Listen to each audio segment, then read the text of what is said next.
السلام علیکم ورحمۃ اللہ وبرکاتہ۔ ناظرین، استقبال ہے آپ کا ہمارے چینل الہند اسلامک ٹیوب پر۔ امت مسلمہ بلک رہی ہے، سسک رہی ہے، کوئی پرسان حال ظاہری طور پر نظر نہیں آ رہا ہے۔ حسبنا اللہ ونعم الوکیل۔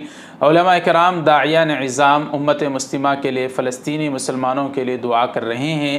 ایسے میں بڑی بڑی ایٹمی جو طاقتیں ہیں وہ اسرائیل کا ساتھ دینے کے لیے آمدہ ہو رہی ہیں، بلکہ حمایت پر اتر آئی ہیں۔ جو اپنے آپ کو سپر پاور طاقت سمجھتا ہے، امریکہ، وہ بھی اسرائیل کی حمایت میں کھل کر اتر آیا ہے۔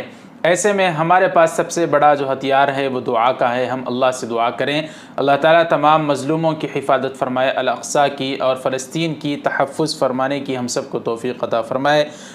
مشہور و معروف عالم دین پڑوسی ملک سے تعلق رکھتے ہیں مولانا طارق جمیل صاحب نے، انہوں نے بھی فلسطینی مسلمانوں کے لیے دعا کی ہے۔ ٹویٹ کرتے ہوئے مولانا طارق جمیل نے لکھا کہ امت مسلمہ ایک جسم کی مانند ہے۔ فلسطین کے مسلمان آج جس کرب میں مبتلا ہیں اور ان پر جو ظلم و ستم کے پہاڑ توڑے جا رہے ہیں، اس کے لیے پوری امت ذمہ دار ہے۔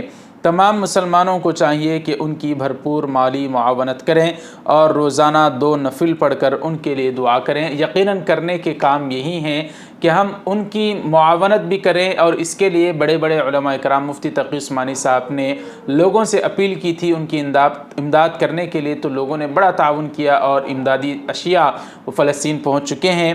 مولانا طارق جمیل صاحب نے کہا کہ امداد بھی کریں اور 2 رکعت نفل پڑھ کر ان کے لیے دعا بھی کریں، اور پوری امت مسلمہ اس کے لیے ذمہ دار ہے اور اپنے آپ کو ذمہ دار سمجھے، اور ان کے لیے جہاں تک ہو سکے ان کو تعاون کرنے کی کوشش کریں۔ آپ حضرات دعا فرمائیں، اللہ تعالیٰ تمام مظلوموں کی حفاظت فرمائے۔ کمنٹ باکس میں بھی دعائیہ جملہ ضرور لکھ دیں۔ ناظرین، ویڈیو کو لائک کر دیں، شیئر کریں، چینل کو سبسکرائب کر دیں۔ اگلی ویڈیو میں ملتے ہیں۔ جزاکم اللہ، والسلام علیکم ورحمۃ اللہ وبرکاتہ۔ دوستو، اگر آپ ہمارے واٹس ایپ چینل سے جڑے رہنا چاہتے ہیں تو ڈسکرپشن میں اس کا لنک مل جائے گا۔ آپ حضرات ہمارے واٹس ایپ چینل کو ضرور جوائن کریں اور فالو کر لیں۔ جزاکم اللہ۔